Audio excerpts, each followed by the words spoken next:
ओम श्री स्वामी समर्थाय नमो नमः। ओम श्री स्वामी समर्थाय नमो नमः।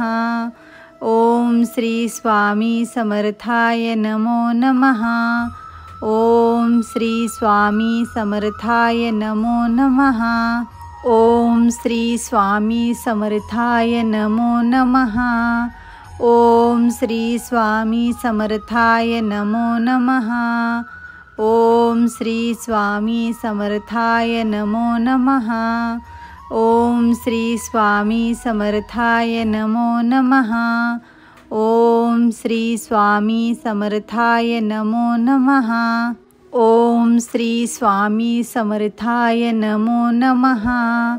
ओम श्री स्वामी समर्थाय नमो नमः। ओम श्री स्वामी समर्थाय नमो नमः। ओम श्री स्वामी समर्थाय नमो नमः। ओम श्री स्वामी समर्थाय नमो नमः।